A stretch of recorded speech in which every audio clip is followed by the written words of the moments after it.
All right, Mr. Dayoff here with our sit and reach test today for you 3rd, 4th, and 5th graders. You might remember that we did fitness testing, and the sit and reach test tests flexibility. I want you to take a second, think what you remember about flexibility before I tell you.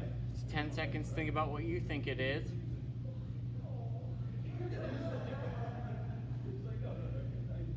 If I had Jeopardy music, I'd play it now. And if you were talking about or thinking about how far your body can move or stretch, also known as your range of motion, you are correct. Now, what test we did in class for the physical fitness test was the sit and reach test, which I'm gonna do here. I have mats. If you want to do this on the stairs, like against your bottom step, you can do that. And I have a ruler, so if you need to, press pause, go get a ruler. If you don't have a ruler, that's okay. You can still do the test, just not score yourself. And at the end, just write, I couldn't find a ruler. I did the test, and this is how far I got. Now, the tricky part to this test is you have to keep, and I gotta move the camera down.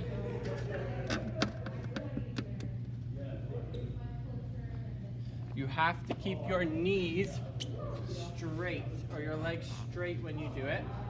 You're gonna place your ruler on the end of the mat. So if you can reach to the end of the mat, that would be at 0.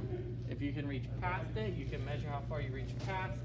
If you can't reach the mat, it would be however far away you were from the mat. So you could flip your roller around. You might need the help of somebody else to see how far you could reach. So if I only got to 2, that's where my score would be, but it would be -2 since I didn't reach my feet.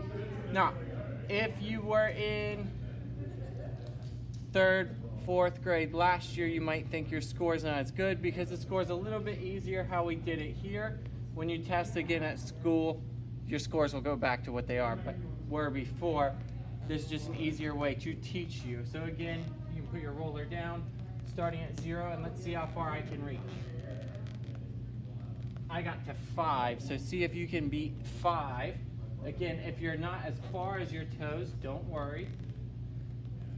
You can flip the roller around and see what your score is. And if you have a negative score, that's not meaning it was bad or you're ill-flexible.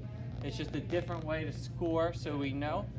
Remember your score after you try it and submit it on the last page. Lastly, if you want to increase your flexibility, you should be stretching. So if you want to increase the flexibility for this test of your hamstrings and your calves and your hips, you need to practice stretching so you can get better. Hold it for at least 10 seconds and then repeat that a couple times. So again, you can test yourself, submit your score.